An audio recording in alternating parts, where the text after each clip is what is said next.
Nous venons de faire passer, d'abord de faire adopter une résolution au niveau de l'Assemblée parlementaire de la francophonie qui condamne l'agression, l'invasion, la violation de l'intégrité territoriale de la République démocratique du Congo et sa souveraineté. Cette même résolution met en exergue et condamne les morts, les violences de tout genre perpétrées par les M23 et bien sûr ceux qui les soutiennent ici. On a fait allusion au Rwanda et à l'Ouganda. Et comme vous le savez, dans ce genre de rencontres, il faut trouver des équilibres nécessaires et rester dans l'essentiel. L'essentiel pour nous, c'était que le monde entier sache que la partie est de la République démocratique du Congo est en proie à des violences inimaginables et inacceptables, des morts. Et on a fait allusion effectivement au Nord Kivu, à l'Ituri, et on les a cités clairement. Aujourd'hui, c'est aussi la victoire de la diplomatie parlementaire. Parce que dans notre déclaration, nous avons été très clairs. Après avoir transmis les salutations de son Excellence, Monsieur le Président de la République, Félix-Antoine Tshisekedi Tshilombo, au bureau qui organise les assises qui vont se terminer bientôt, nous avons tout de suite mis en avant et en lumière l'agression du Rwanda et de l'Ouganda contre notre pays, la République démocratique du Congo, et les morts inutiles enregistrés à l'est de la République démocratique du Congo, les viols comme armes de guerre contre les femmes et les jeunes filles. Nous avons repris les rapports des experts des Nations Unies, envoyés par le Conseil de sécurité, un rapport qui fait état, rien que pour les dernières opérations, de 5000 victimes à l'est de la République démocratique du Congo. Un rapport qui parle finalement de la présence des lance-missiles, des armes sophistiquées, de l'artillerie lourde dans la partie est de la République démocratique du Congo. Ce qui est très important aussi à souligner, ce même rapport finit par accepter que les M23 finalement ne sont que des supplétifs et que les officiers rwandais cités comme tels dans les rapports ont fini par prendre le commandement dans cette partie de la République démocratique du Congo au-dessus des officiers prétendument du mouvement des M23. Nous avons aussi souligné que dans notre pays, les Tutsis n'ont jamais été stigmatisés. La preuve est que nous avons démontré qu'ils sont non seulement au Parlement, ils sont au gouvernement, ils sont dans les cours des tribunaux, ils sont dans l'armée, ils sont dans la police, ils sont représentés partout et eux-mêmes ne se reconnaissent pas dans les revendications des M23 et du Rwanda. C'est pour ainsi dire que ce discours, maintes fois répété par les Rwandais, est une façon de masquer tout simplement ses intentions d'envahir constamment notre pays et devenir ainsi exportateur de matières premières telles que les coltas, cassitérites et même cette fois-ci maintenant des produits tels que les cafés, le thé, les cacao, dont ils n'est pas producteur et dont ils n'ont pas de gisement chez eux. Nous avons aussi démontré que le Rwanda et l'Ouganda ont la chance d'être les voisins d'un grand pays comme la République démocratique du Congo. Non seulement par sa taille, par sa population estimée à 110 millions d'habitants, mais aussi par de nombreuses ressources naturelles dont elle regorge. Et que la République démocratique du Congo, selon la vision du président de la République, c'est un pays au cœur de l'Afrique et qui a comme vocation naturelle de tirer tous les pays de l'Afrique vers le haut, c'est-à-dire les engager dans la voie du développement. Et que pour nous, la solution est simple. Nous avons posé 3 questions. La première question, est-ce que cette guerre est une fatalité? Bien sûr que non. Est-ce que cette guerre n'a pas de solution? Et qu'est-ce que nous faisons ici? moi-même et la délégation qui m'accompagne, au moment où les gens sont en train de mourir dans la partie est de la République démocratique du Congo, si l'OIF, c'est-à-dire l'Organisation internationale de la francophonie, ne peut pas apporter des réponses attendues par le peuple congolais, c'est-à-dire un appui diplomatique supplémentaire à la République démocratique du Congo. Nous avons dit qu'il y a une solution. La plus simple, c'est le retrait des troupes ougandaises et rwandaises du territoire congolais pour laisser ainsi la voie à une perspective de résolution pacifique de ces conflits.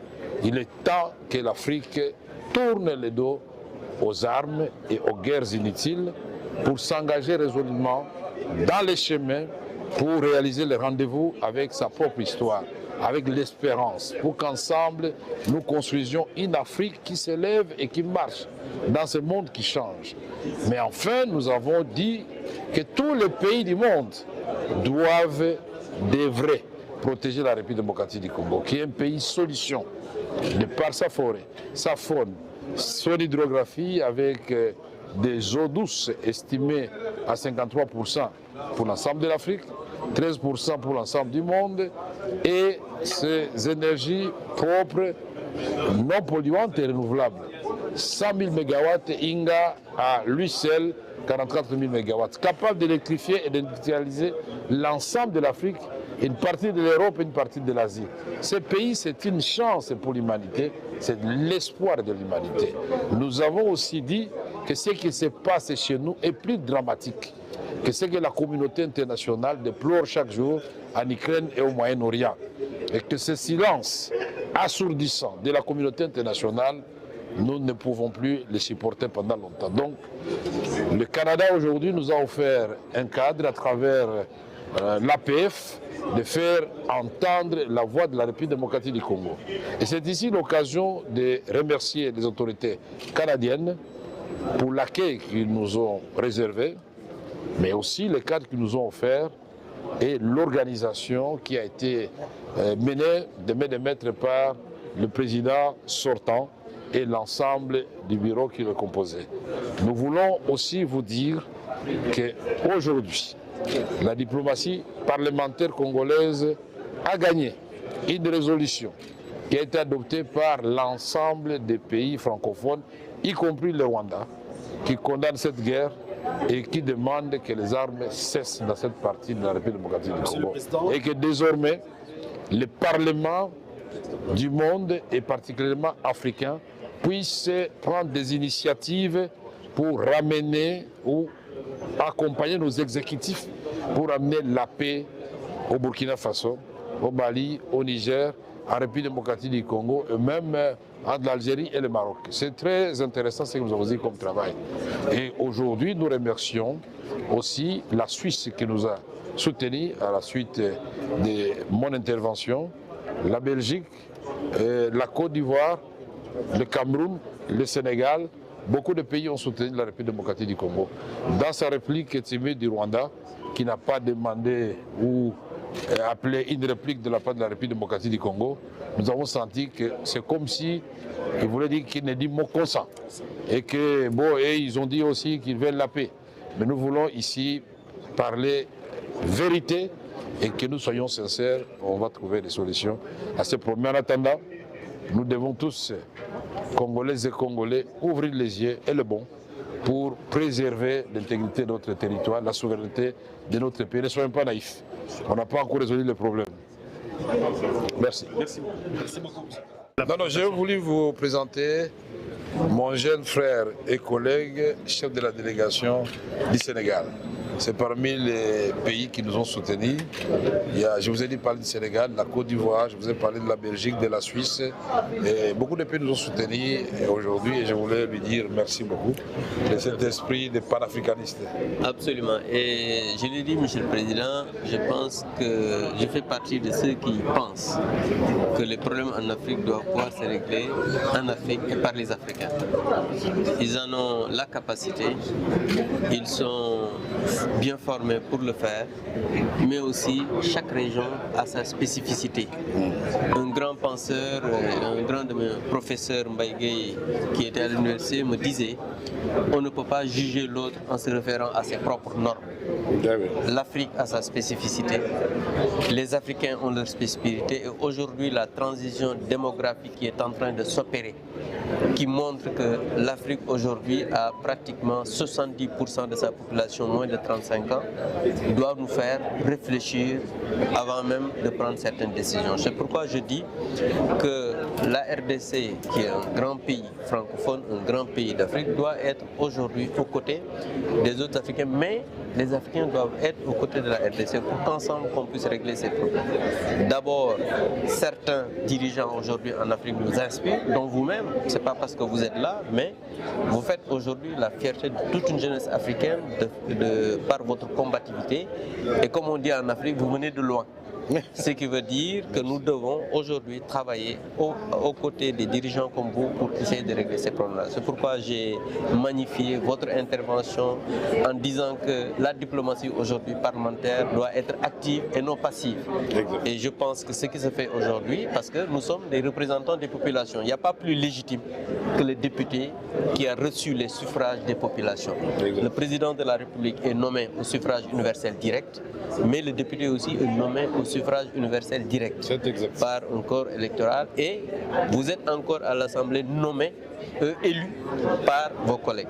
Donc cette légitimité, il y a une double légitimité qu'a le président de l'Assemblée nationale, le président du bureau. Donc tout cela, ça doit nous mener à réfléchir pour dire que nous sommes satisfaits de votre participation et nous continuerons en tant que jeunes, en tant que Sénégalais, à être à vos côtés pour qu'ensemble on puisse régler toutes ces questions. Merci. Et nous salutations à nos collègues sénégalais et au président de la République. Merci beaucoup. Merci, monsieur le président. Les soutiens qu'il nous a apporté tout à l'heure, parce que nous sommes dans la logique de rechercher la paix. Avec tous les atouts que nous avons, l'Afrique peut étonner le monde. Il est temps que nous puissions, comme Madame l'a dit, faire taire les armes. Pas seulement en Afrique, mais partout où il y a des conflits dans le monde. Et pour que nous construisions ensemble une Afrique où il fait beau vivre. Les miracles ivoiriens auxquels nous sommes en train d'assister aujourd'hui, c'est le fruit des réflexions et surtout d'inspiration d'un grand homme, Alassane Ouattara, mais entouré aussi par les grands hommes avec H, c'est-à-dire des grandes femmes aussi, et qu'ensemble construisons un monde meilleur. Merci à mon collègue de la Suisse, vous avez soutenu la République démocratique du Congo aujourd'hui et votre voix a été entendue à Kinshasa. Je l'ai dit sincèrement merci d'être attaché à la paix et surtout d'être compatissant vis-à-vis de ce peuple martyrisé. Merci Monsieur le Président. Il est clair que nous soutenons la paix, nous soutenons le dialogue, la diplomatie parlementaire, mais aussi le droit international. Et le fait que les frontières internationales soient respectées, c'est très important. En Ukraine, c'est très important en Arménie, mais c'est très important aussi en République démocratique du Congo. Merci. Donc vous avez tout mon soutien. Merci beaucoup. Merci beaucoup, Monsieur le Président. Monsieur le Président, vous savez bien que nous, surtout pays africains, nous avons tellement de défis à relever, des défis pour lesquels nous n'avons d'autre choix que de nous en occuper. Vous avez des problèmes sécuritaires partout en Afrique, vous avez des défis en termes d'infrastructures, nous avons besoin de routes, nous avons besoin de centres de santé, nous avons besoin d'hôpitaux, il y a la question cruciale de l'employabilité des jeunes. Vous savez, nous avons tellement de défis à relever que nous avons besoin de paix. Nous avons besoin de paix, c'est la raison pour laquelle le président Alassane Ouattara, vous le connaissez, un homme de paix, un homme de dialogue, qui a toujours mis en avant le dialogue. Et donc, nous soutenons toutes les initiatives qui pourraient contribuer au rétablissement d'une paix durable dans tous nos États et surtout au sein de la grande famille francophone. Et c'est la raison pour laquelle nous vous soutenons, Monsieur le Président, nous soutenons votre président, le président Tshisekedi, nous soutenons tout le peuple congolais dans votre volonté de faire en sorte que la paix revienne de façon sincère et définitive entre la RDC et le Rwanda. Ce sont deux peuples frères, deux pays frères nous sommes des frères déjà africains, nous sommes des frères de la grande famille de la francophonie et donc nous souhaitons vivement que la paix revienne entre vos deux États. Et je peux vous dire que vous pourrez toujours compter sur le président Alassane Ouattara, sur la Côte d'Ivoire et maintenant sur l'APF qui s'engage véritablement dans la diplomatie parlementaire pour faire en sorte qu'au sein de la grande famille parlementaire, que la paix règne et de façon durable. Donc vous pourrez toujours compter sur nous et compter sur l'APF. Merci. Nous serons toujours à vos côtés. Merci beaucoup, madame. À tout à l'heure. À tout à l'heure. Il semble que nous devons revenir.